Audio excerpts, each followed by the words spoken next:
നമഃ ശിവാഭ്യാം നവയൗവനാഭ്യാം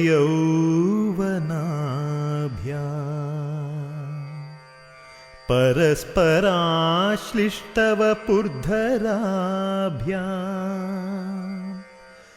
നാഗേന്ദ്രകന്യാവൃഷകേതനാഭ്യാം നമോ നമഃ ശങ്കരപാർവതീഭ്യാം.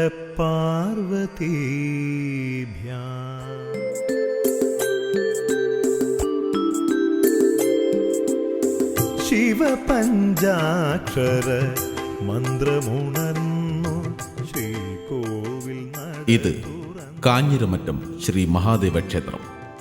നിരുപമ മാഹാത്മ്യത്തിൻ്റെയും അനുപമ ചൈതന്യത്തിൻ്റെയും നിത്യപൂർണിമയിൽ പരിലസിക്കുന്ന തൊടുപുഴ ദേശത്തെ ഒരു പ്രസിദ്ധി കേട്ട ക്ഷേത്രമത്രേ കാഞ്ഞിരമറ്റം ശ്രീ മഹാദേവ ക്ഷേത്രം.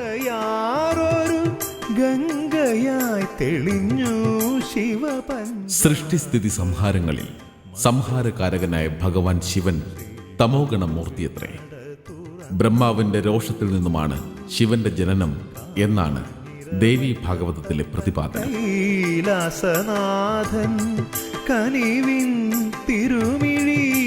ഈശാനം, തൽപുരുഷം, അഘോരം, വാമദേവം, സദ്യോജാതം എന്നിങ്ങനെ പഞ്ചമുഖങ്ങളോട് കൂടിയവനത്രേ ഭഗവാൻ ശിവൻ എന്നാണ് സങ്കല്പം.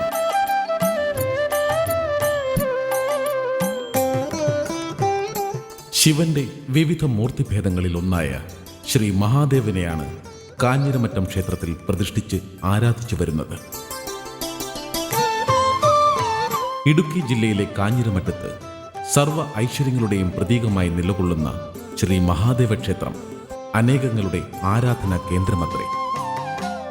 അനന്യമായ പൂജാ സങ്കല്പങ്ങളാലും വിശിഷ്ടമായ ക്ഷേത്ര സങ്കല്പങ്ങളാലും പുഷ്കലമായ കാഞ്ഞിരമറ്റം ശ്രീ മഹാദേവ ക്ഷേത്രം പ്രസിദ്ധമായ തൊടുപുഴയാറിന്റെ തീരത്താണ് കുടികൊള്ളുന്നത്. ഇടുക്കി ജില്ലയിലെ ഇലവേഴ പൂഞ്ചിറ എന്ന സ്ഥലത്തു നിന്നുമാണ് മനോഹരമായ തൊടുപുഴയാറിന്റെ ഉത്ഭവം.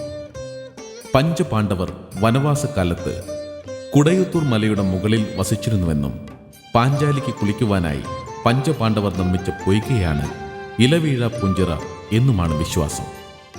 ആയതിനാൽ പുണ്യമായി കരുതുന്ന ഈ പുഴയിലെ ജലം വെളുപ്പിന് കുടത്തിൽ കൊണ്ടുവന്ന് നട തുറന്ന് നിർമാല്യത്തിനു ശേഷം അഭിഷേകം നടത്തുന്നു. കാഴ്ചകൾ കൈലാസ കൽപദ്രുമങ്ങളായി, വാക്കുകൾ മന്ത്രങ്ങളായി. കാഞ്ഞിരമറ്റം ശ്രീ മഹാദേവ ക്ഷേത്രത്തോട് ചേർന്ന് പടിഞ്ഞാറ് ദിശയിൽ തൊടുപുഴയാറിന്റെ തീരത്തായി മൂകാംബിക സന്നിധിയുമുണ്ട്.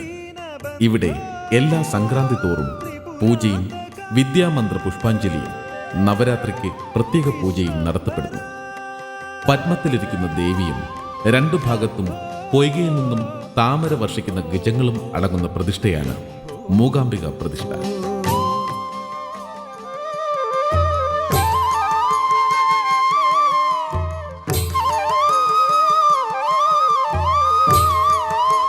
പടിഞ്ഞാറോട്ട് ദർശനമായാണ് ശ്രീ മഹാദേവൻ ഇവിടെ കുടികൊള്ളുന്നത്. ഉമാമഹേശ്വര സങ്കല്പത്തിലാണ് ഇവിടെ പ്രതിഷ്ഠ. ശിവനേ നീ ശരണം. നിത്യേന 3 പൂജയാണ് ക്ഷേത്രത്തിൽ വിധിപ്രകാരം നടത്തപ്പെടുന്നത്.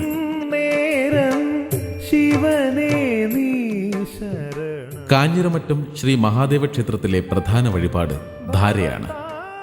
നിത്യവും പ്രഭാതത്തിൽ 7 മണി മുതൽ നടക്കുന്ന ധാരയിൽ പന്നിനീർ, പാൽ, കരിക്ക്, ജലം തുടങ്ങിയവ അഭിഷേകം ചെയ്യുന്നു.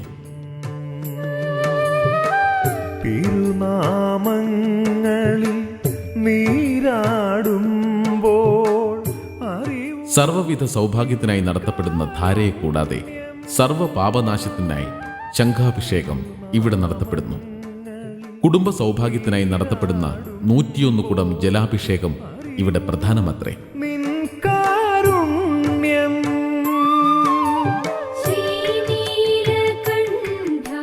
സർവ്വദുരിതനാശത്തിനായി നടത്തപ്പെടുന്ന മൃത്യുഞ്ജയ പുഷ്പാഞ്ജലി, ദീർഘായുസ്സിനായി മൃത്യുഞ്ജയ ഹോമം എന്നിവ ഇവിടുത്തെ വിവിധ വഴിപാടുകളിൽ പെടുന്നു.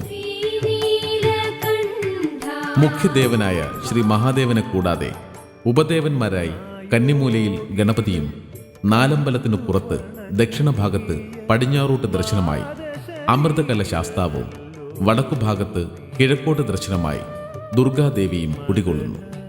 കൂടാതെ ചുറ്റുമതിൽക്കകത്തായി നാഗരാജാവ്, നാഗയക്ഷി എന്നിവരുടെ പ്രതിഷ്ഠയും ക്ഷേത്രത്തിലുണ്ട്.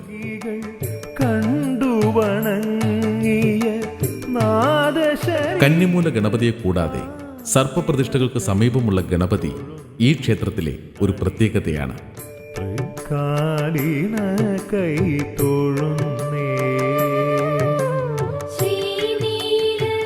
ശിവരാത്രി കാലത്ത് കൊടിയേറിയുള്ള 8 ദിവസത്തെ ഉത്സവമാണ് കാഞ്ഞിരമറ്റം ക്ഷേത്രത്തിലെ ഏറ്റവും പ്രധാന വിശേഷാവസരം. 6-ാം ദിവസം നടക്കുന്ന ഉത്സവ ബലിയും കൊടിമൂട്ടിലെ പറയും ഉത്സവ നാളുകളിലെ പ്രധാന ചടങ്ങുകളാണ്. 8-ാം ദിവസം തൊടുപുഴയാറിന്റെ തീരത്തുള്ള ആറാട്ടുകടവിൽ നടക്കുന്ന ആറാട്ട് ചടങ്ങുകളോടുകൂടിയാണ് തിരുവുത്സവത്തിന് സമാപ്തി കുറിക്കുന്നത്.